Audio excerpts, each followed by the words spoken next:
Ndio. Japo katika hali ya kawaida ndio sidhani kama mabadiliko ya kwenye mechi ya leo yalikuwa makubwa sana kulingana na tulivyozoea, kwa sababu ukiangalia uwepo labda wa Duchu, Nouma amekuwa anacheza kiasi cha kutosha kwa hivi karibuni, kwa hiyo inclusion yake huwezi kusema kwamba ni mabadiliko makubwa.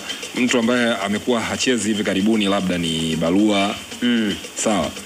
Deborah Fernandez ndio hatujamuona muda mrefu, pamoja na Awes. Kwa 4 players sio kitu cha kusema kwamba labda au ni mabadiliko ambayo yanapaswa kuipa timu ikose rhythm, especially kwa kocha ambaye labda amekuwa anawapa watu nafasi, kwa sababu mtu kama Ateba alikuwa anatumika, nani huyu Deborah, Balua. Kwa hiyo ni mwenendo wa mchezo kawaida tu. Mimi naamini hayo unayoyasema kwamba nani ya Mashujaa lao ilikuwa ni kwa contain Simba. Hata wale ambao kwenye hizi nafasi tumezoea, sijui Shabalala, Kapombe, Ngoma na nani mwingine labda hawa, maybe outcome ingekuwa ile ile tu, kwa sababu kwa mfano hata mara ya mwisho alipokutana Simba akiwa na kikosi chake full mkoko, ilikuwa ni bao moja tu ndio ilipatikana. Kwa hiyo for me au mabadiliko sio issue sana, lakini mistakes sometimes zinatokea. Unaweza kawa uko nje ya mchezo ukaona pengine angestahili kufanya vile, lakini yeye alikuwa anaanza kufanya tofauti na kile ambacho watu wengine tulikuwa tunakiona huko nje. Kwa hiyo mimi siwezi kumunderrate kwa kosa la kufungwa goli kama lile, lakini ni namna tu ambavyo yeye mwenyewe anaweza kawa anaangalia akasema anahitaji kuwa makini kwenye mipira ya mbali. Mara nyingi amekuwa akiconcede, pengine ndo udhaifu wake huo kwenye magoli, kwenye mipira ambayo inapigwa nje ya 18.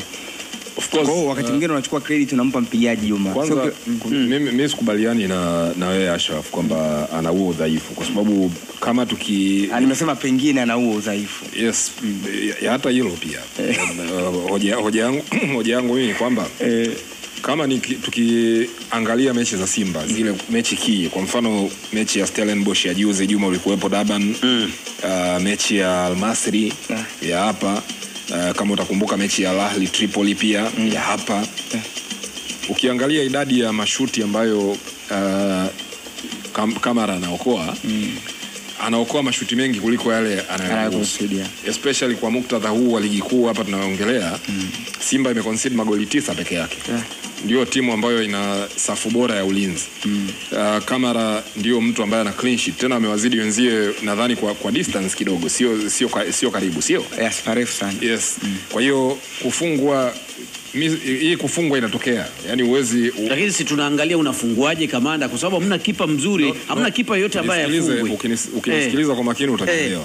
Sawa. Ndio. Hoja yangu mimi ni kwamba kwa kipa ambaye ana make the amount of saves ambazo Kamara anafanya, kwa timu ambayo imekuwa na safu bora ya ulinzi kwenye ligi yote, we cannot be here discussing hii issue kama kitu kikubwa sana, tukaacha hii sample size kubwa ambayo inaashiria kwamba ubora wake. Hili ni tukio kama matukio mengine tu. Kwa mfano hata majuzi kwa mtu kama Diarra, unakumbuka tulikaa hapa na Hans siku moja baada ya Yanga kuwa amefungwa bao 3 na Tabora. Watu walikuwa wanazungumza kwamba kiwango cha Jigi Diarra kimeshuka. For me kiwango cha kipa kiwezi kushuka kwa mechi moja. Bado Jigi Diarra anabaki kuwa top keeper. Sawa. Sasa being a top keeper haimaanishi kwamba wewe utakuwa ufungwe. Lakini pia on the flip side of it, kama tunasema kwamba Kamara anafungwa magoli mengi ya mbali, we can also shift the spotlight kwa defenders wa Simba. Tunaweza kushift spotlight kwa defensive midfielders wa Simba, kwamba kwa nini hawazuii hizi scenario. So tufanye kama kweli Kamara ana hiyo shida, mshajua kwamba kipa yenu ana shida, si mnafanya bidii kuminimize hizo hali. Kwa hiyo kutoruhusu watu kupiga nje 18. Kwa hiyo issue sio ya Diarra, sio ya Kamara peke yake. Hata defenders wa Simba kuna wakati wanakuwa wanafanya uzembe, walindi